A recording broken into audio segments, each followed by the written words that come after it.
Jo, mi ape nupolo kata abale ke enyenia Dr. Michael Megava pemeke ke ga shagama menana menyana be beto da heba bitesa epe adansi o soboza mena menyava ibe menya enye le eglomu ke bungu ameyo kata yikele za wawe le eglo ke egba yike melafia mejibe maho adansi nenya be ezan chiki akpo do yike achike wona wa ohana temu ayo yike na adi dase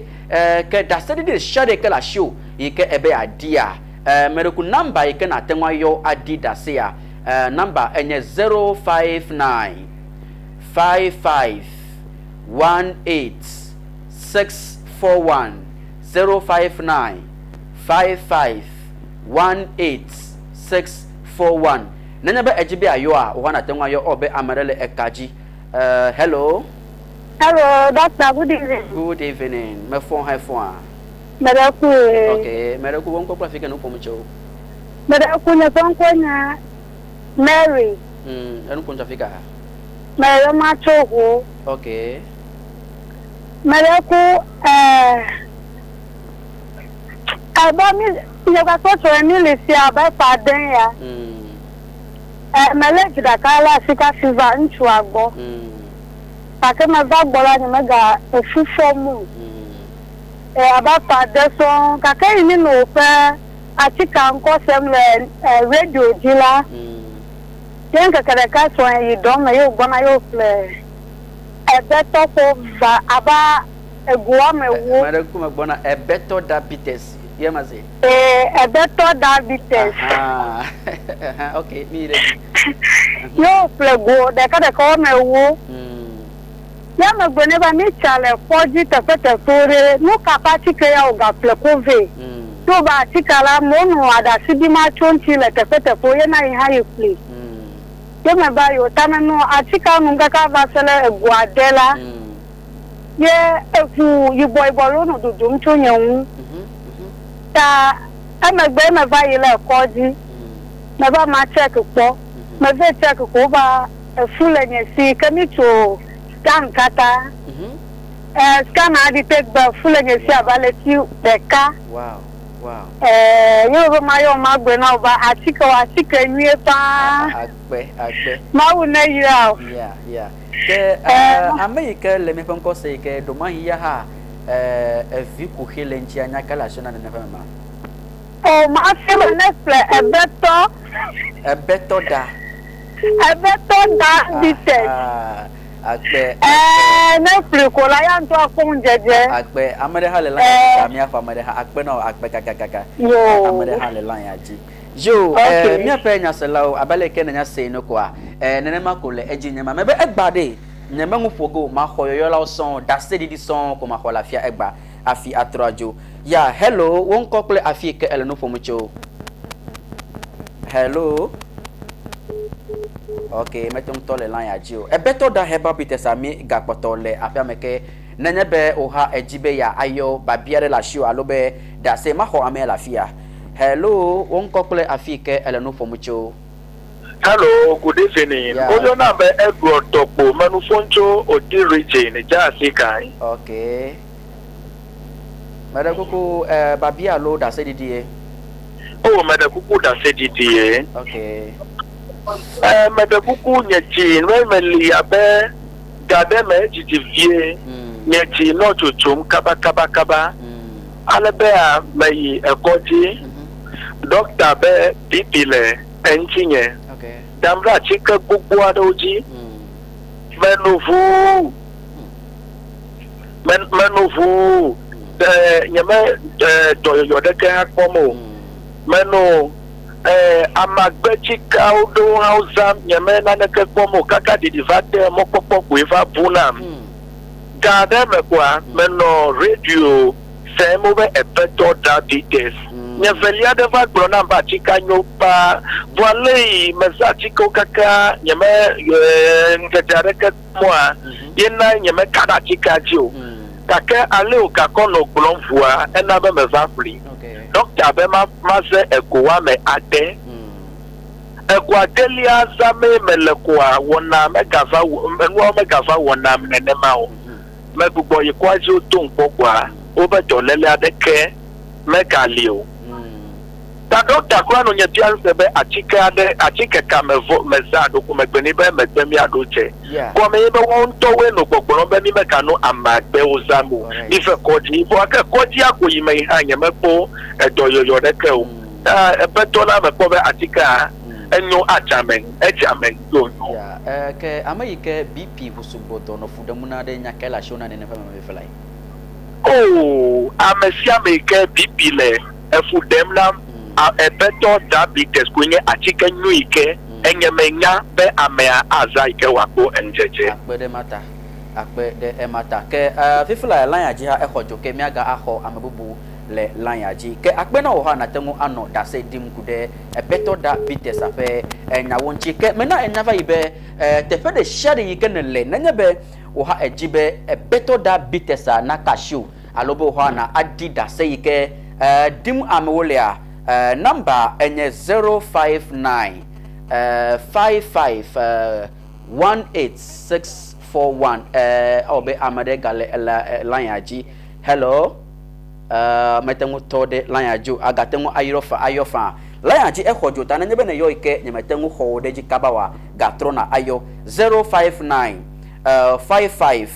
18641 mena enyabe drastore share ike terenchi kwa jagbere shadebe na agede afuma ke asio atemu aka ebetoda herbal bitters ya ikewa na temu adi dase na ameshame ne wa ase mena kupa amadeva line ajinam lafia mahoele afia hello won kokole afike eyoyomcho hello won kokole afike le nupomcho amel enye kwanye John mera kufika nupomcho ohoi okay okay ku da se didi alo babia e abareku adanse alo babia la si o adanse okay asanko ya o wa ma brobe diabetes nga o pa ma ti o better diabetes ah okay min abet wa le ti di me pe ya le to mi apena ma ti me ba yo le ya the baget nyata ma ti better diabetes ah okay nani no frenam ato me va yomi ni me nala ni tu kuma no ni mu ya va pla ma ti ma noa o ni tu kuma mega ni mu pre nyali ele yeve o mele noa ama nyali bi fi anyi mega la ya tu ko te ni pe ku akun ne ba di ni to kuma ululu gari ya me va pla ma kia ya me no de la police de clair ade ade paro ya so ma poko ni pe kwa o ele di o me no ma ki gwa a ma to o me pobo no ave te e vo bete de kwa te di e ma gana ne ke po ya amakia ele do on to pa mable ya tasedi di lata ke vifla ya amayike alivena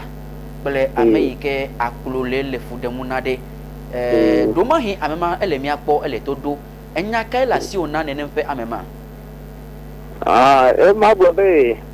amma ke alileze ala kolle leve akole abete kuma akole didi lulula de ukuna me ne ba ne plamati amati ma wona better diabetes okay better diabetes la ne jagba ne play ne jagba ne play go ave amaton go ne ni ba a play ka de ka o no play ego egamele ta ne ma o hane play okay yo poga ko me va fi o me ku menu kaka ma nu ko ga poga me ga play okay ko me ya me play ka do ma to le ni ku ko ya ni to ite yen la me ni ya ni o ni perfect okay okay ebe nkunjo ho ho yo ma to bana ho to pete yo akpe mi apenya selaw abale ke mi le SMN kwa better da herbal bitters efe adansi wa wo wu boblo abalege ne seva ye ne a nyon wade yofia ebenka yi destro efo me ade fuma bavamu ka ke yi se beto diabetes apem ko a inugo de ka go me ewo egba yi hai ezu efuno ade manye adanse wonyewa amana ha ba yi faji ifenkum mu ma bp inu achike ayi bo haya fifula ha egase amana ha ba no ka akulole efudemu nai mebede beto diabetes ade nyamate mo no fia ko agbolobede achike ya de enyu amado pa chike gaga enu ike gbolomele nye bede ameyoko le achike ya zade da sai ke diole a eya gbolomele bo nenebe eli enyamade ke nkuma mu amedole nchiu ewo do video ko di na tenchiu bobo echina fo now mega chichi kura enyame ke eleko eji atwo na okpo enyamade eliko eji atwo kaba mere kuna olu naba show na ka beto diabetes megbona bede ma ga hia ma no fia ko de ano beto diabetes apenya gloma fio gake chichia o gbolonya de benuka nkodo jitade ofu asoli megado yeta egbedo mahi ene zigbanto ike elenye po do mahi egbani zigbanto ike elenye penkose ewo ya da challenge na mude na ba fle beto diabetes mebede fle ego de kapeko de na nu achike ya na kpo nu ika chike awo na oda meno gbobe ne be achike ahode ne be ejenu nu kwa wonto akpobe achike a ele to le la menai fifila kemela fifia meda gbobe nuka doctor yefa kuhinya alive aliade sedanwede nenya be ewu kokuro la feme kokuro efu ade nenya be elefu abe chape woduma akpobe efu here le fuma mia me bototo a mele nema ke bon wo fafu abe chape wode adechi de le fuma adechi ma nenya be enyi de la fuma de nenya be ele zode ekema efu ale efu aka ke ele wo vemu le etome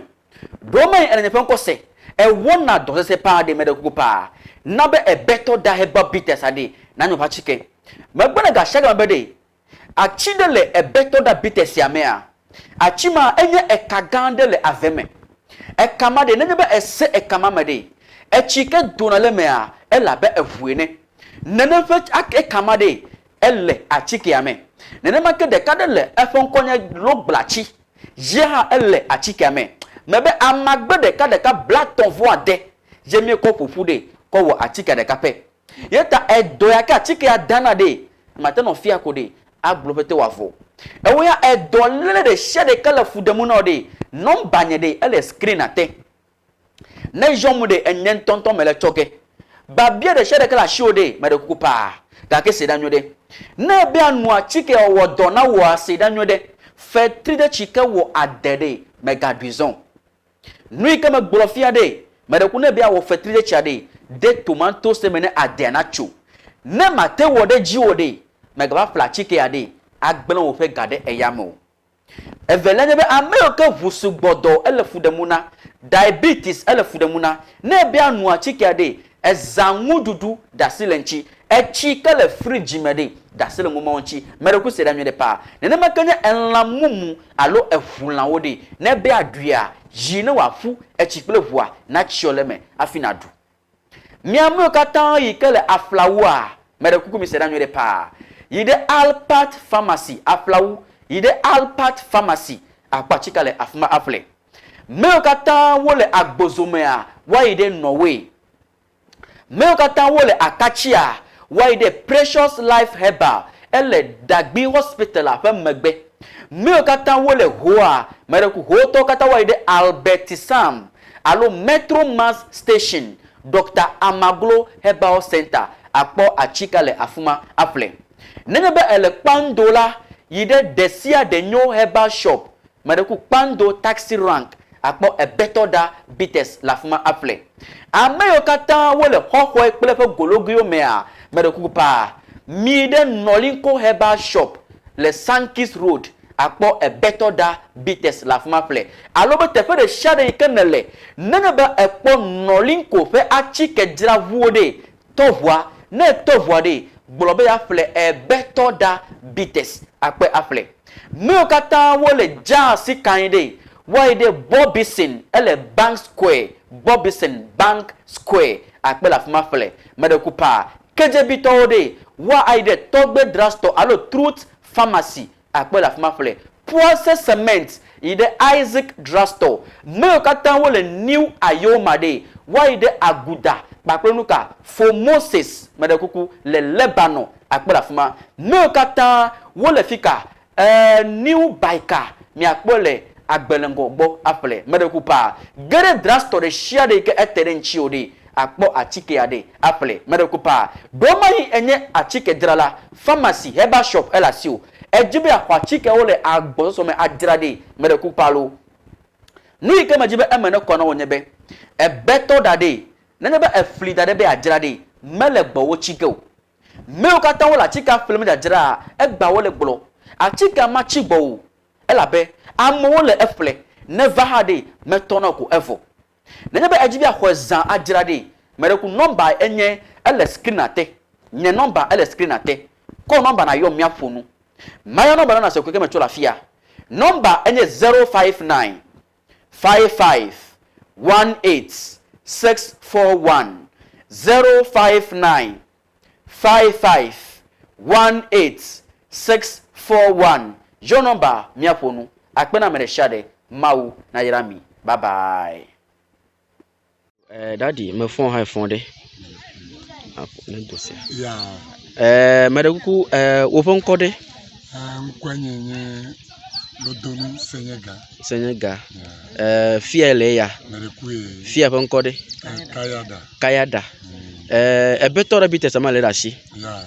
nu katututu achika wona achika ma glove enonye pli o zanzere kayo be majagba ma pli Imbo nye maflu, yole nye fosu akana vaple goreka. Menyanu achika bema menya jenu nukwa. Ebe fia nyime ameje afoji dede. Ame da afoji wu nkeke togbe koni me vakpobe meje dede nyebe mele. Nade o de abe adene. Ade. Alebe nye ntola obreta me nye me jenachi. Alili no nye ve. Ayi me jachika anu nua. Ye me kwa menya jenu ma o dede kwa. Ne me idome ma wo do kaka za dola me kwa be alivia etonam. Evelia etabak pare kano nye du akojo gbe.